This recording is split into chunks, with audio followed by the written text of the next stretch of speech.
An email from my daughter's killer. Posted by Double Door Bastard. Do you believe in coincidences? Seems like a funny question, doesn't it? I've never paid it much thought before now either. Perhaps I have some explaining to do. As of yesterday, it's been a year since my daughter went missing. There was never any ransom note, no remains discovered, and not an iota of evidence to support the standard theories of foul play and kidnapping. Aside from her absence itself, the whole situation seemed freakishly clean. At only 14 years old, she'd gone missing without a trace. Her name was Emily. I can say that dreaded was with confidence now. It's a bitter blessing, one that's come at great cost to all of us. When Emily disappeared, she left myself, her father, and her older brother, Joseph, in a state of perpetual anxiety. The limbo of monstrous uncertainty. Every phone call was a needle pressed into our skin, and every newscast that aired about that poor girl, still missing, presumed dead, felt like having boiling water poured down our throats. Not knowing, that's the real torture. Until yesterday, I truly believed that. Until yesterday, when I got an email from an unknown source. An email claiming to have the truth of what happened to Emily on that terrible day. The following is the contents of that email. From msaucery1234@gmail.com. Subject: an apology for what I've done. Hello, Mrs. Stanfield. I won't tell you my name. That's not important right now. What's important is what I've done, and how sorry I am for doing it. I'll be quick and honest. Emily is dead, and I killed her. I would love to tell you it was quick and merciful, but it was neither. She died slowly and terribly. I can't imagine that my initial enjoyment of that fact will serve as any kind of consolation. I've loved Emily for a very long time, in what you might call an improper way. The hardest part was knowing she could never love me back, at least not in the way I loved her, though this wasn't for lack of trying, though. I'd made passes before, just silly attempts really, but she was never receptive to my affection. She was disgusted by me, and that made me feel small and angry. Though I can be thankful of the fact that she never told you about any of it. I guess it would have been terribly embarrassing for her if you knew. Not that she'll care now. Do you know how hard it is to cope with fantasy, Mrs. Stanfield?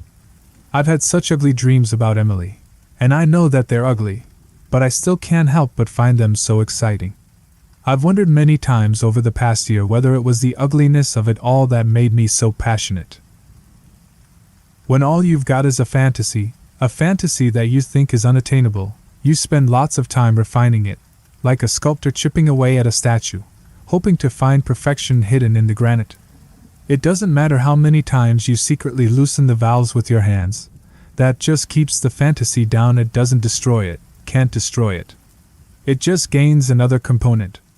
Maybe it's another 15 minutes of torture, another scream.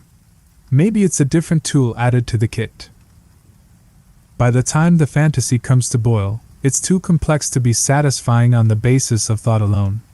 You have to make it into flesh. Warm, satisfying flesh. And I did, Mrs. Stanfield, I really did. I have to be honest with you, it wasn't so much about wanting to live my fantasy, as it was about wanting to know whether I had it in me to carry it out. There was no dignity in pleasuring myself to the thoughts of violence, only in being able to say that I had the courage to do the one thing that had been giving my life any sort of meaning. And a year ago today, I proved that I did have that courage. My little indiscretions were in the past. I was patient, like a crocodile. I played the long game. I got Emily to trust me again with time. I let her be comfortable around me, let her drop her guard. She was on her way home from school when I finally took a chance and made my move. I picked out an old, beat-up shack in the woods in advance. I threw down a woolen tarp and prepared some shackles. I even lit a few candles for romantic effect. More for myself than her, admittedly. Emily was apprehensive at first, but I managed to talk her into visiting the little cabin with me. The door was shut and bolted behind us before she ever even saw the gun I was holding. but when she did, she was a good girl and didn't scream. Though I must say, I was a little disappointed at that. I'm not a pornographer, so I won't be lured with the details of what I did. I'm aware that it's perverse, but the wind outside hardly matters when you're a hurricane. My whole life was perversity, hidden and locked away. Emily was the outlet for that perversity. Part of me thinks I only ever loved her because she was convenient, because she was accessible. I used a hammer, a knife, a pair of pliers, and a power drill. It all got messier than I expected, so much blood, so much other things. All in all, it took a few hours before she finally died, which was admirable. She never did let me have my fun. Emily was such a strong girl. You should be proud of her, Mrs. Stanfield. For my own pride, I'd like to state that I didn't fuck her before she died. I couldn't bring myself to cross that barrier, knowing her eyes would be on me while it was happening. The thought of it disgusted me. She died, to the best of my knowledge, a virgin. Once I was fully done with her, and the euphoria of it all had passed, it dawned on me what a terrible thing I'd done. My pleasure turned to disgust, and all the sweetness that was inside of me while I was killing her turned sour. I realized that I was not meant to be a murderer, that it didn't suit me, that beyond the temporary pleasure of the act the thought of taking someone's life repulsed me. I was a fantasist who made a terrible, terrible mistake, one that cost the life of a promising young girl. If there is a grand plan out there that we're all a part of, I could feel that what I had done was a deviation from that natural law. I was disgusted at the act, and at myself.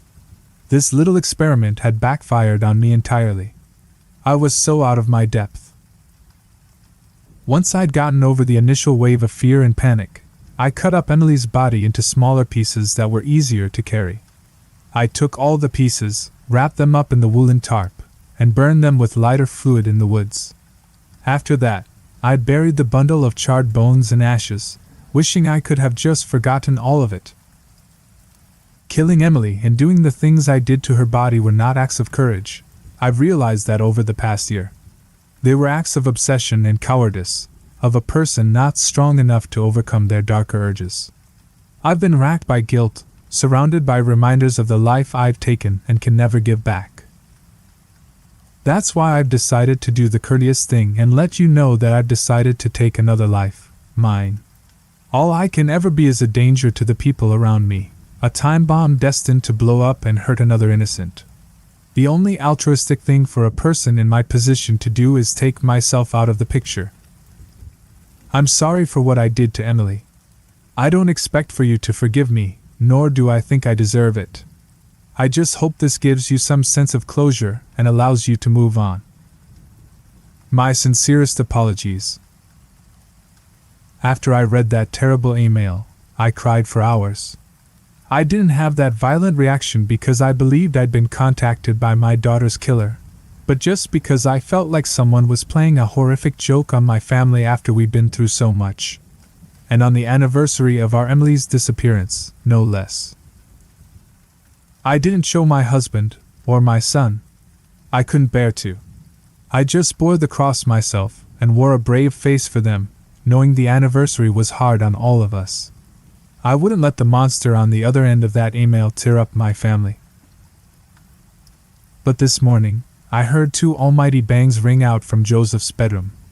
By the time his father and I had forced open the door, it was too late. He'd somehow gotten his hands on a gun and fired 2 shots, one through his laptop and another through his forehead. So with this in mind, I'll ask you all again, do you believe in coincidences?